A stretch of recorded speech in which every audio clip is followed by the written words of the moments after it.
لوجان بول هو هيكون الخصم الجاي لكودي رودز في الكينج اوف ذا رينج، وسولو سكوا جاي برساله من الترايبل شيف رومان رينز. فتعالى بينا نعرف ايه الموضوع ده، فيلا بينا. ويلكم تو فرايداي نايت سماك داون. Best of the best. I'm the greatest universal champion of all time because I smashed everyone. I'm your tribal chief. I'm the head of the table. The most violent, the most diabolical, the most dangerous, a beast slayer, a conqueror's conqueror, the goat of all goats. So like they say at the end of the match, ladies and gentlemen, your winner in God mode himself. كالعاده قبل ما نبدا الفيديو بتاعنا ما تنساش تصلي على النبي وتعمل لايك وتشترك في القناه عشان ده بيحفزني جدا نكمل، وعاوزين نوصل 1000 مشترك باسرع وقت. خلاص ما عادش قدامنا غير القناه دلوقتي، خلصنا امتحانات وخلصنا كل حاجه، ما فيش قدامنا غير القناه. هتوصل 1000 مشترك خلاص ان شاء الله يعني.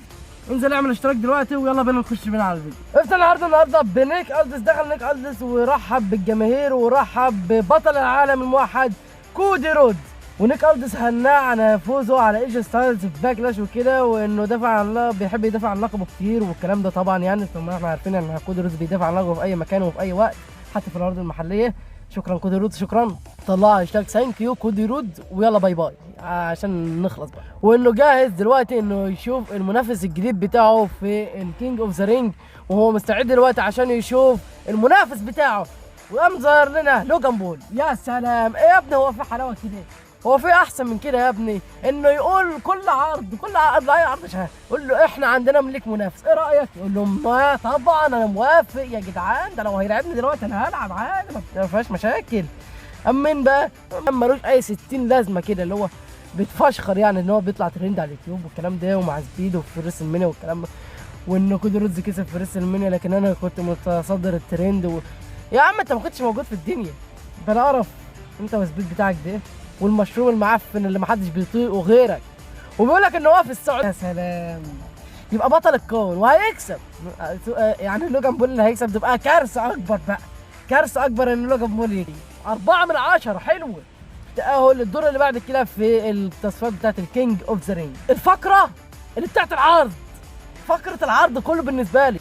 في الكواليس ظهر سولو سكوا وهو معاه بول هيمان وتاما تونجا وتونجا لو والكلام ده كله، وقال لبول هيمان ان هو كذب عليه لما قال له ان رومان رينز خرج نفسه من الدرافت والكلام ده، وانه عارف ان هو كان بيحافظ على رومان رينز وخايف عليه، لكن هو كان المفروض يقول له حاجه زي دي والكلام ده يعني، وانه ما كلمش رومان رينز من ساعه ما خسر في ريسل مانيا، وقال له ان هو عنده رساله من الترايبل شيف رومان رينز، وبيقول ان هو هيكون زعيم القبيله. رومان رينز وصل ان هو يكون زعيم القبيله، وان بول هيمان يكون الرجل الحكيم الخاص بسولو سكوا، وان هو هيكون ماسك كل حاجه تخص البلاد لاين. دلوقتي من ساعتها بقى بول هيمان كان اللي هو خلاص قلبه انشرح بقى، انا معاكم يعني اللي هو خلاص ماشي، وخاف بقى اللي هو بول هيمان كده يضربوني هيموتوني، وقام واخده بالحضن بقى كده، وقام سولو سكوا باصص كده للعيال بتوعه كده اللي هو نظره كده ان في خيانه ضد بول هيمان، في خطه انا هو ده ورومان رينز لازم يرجع عشان يحافظ على بول هيمان. الوقت اللي هيغدروا فيه في بول هيمان لازم رومان رينز يرجع.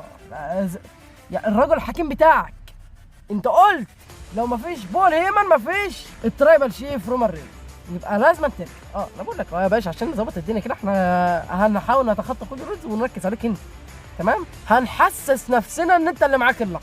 الفقرة دي كانت جامدة قوي وكانت هي اللي رايقة يعني، وبتفتح لنا كلام كتير وقصة وحماس في البلاد لاين يعني وكده. في الحتة دي في الكواليس اديلها 8 من 10.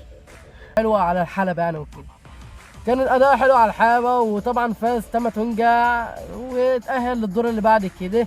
اما بعد المباراة فجه البلاد لاين وقام ضربين الولا يا عيني غلبان، قام يضربوا بول هيمان ايه ده ومستغرب زي كل مره برضه يعني، فالموضوع مش جديد. بعد ما خلصوا دخلنا على المباراه الاخيره بقى اللي هي راندي اورتن وايج ستايلز. المباراه كانت جامده، وبيخلص العرض على كده. عرض على فكره يعني حلو يعني، فقراته حلوه، لكن اللي مضايقني لحد دلوقتي هي قصه ان هم يدخلوا لوجان بول وكودي رودز يعني. كودي رودز ما يستحقش ان هو يبقى معاه لقب قوي. ليه يا جدعان؟ ليه يعني بجد ليه يعني؟ كفايه ان هو معاه لقب موحد، يبقى كمان معاه لقب الكل يعني. ايه يا جدعان؟ لا يا جدعان مش كده يا جدعان، التفخيم فيه زياده عن اللزوم قوي.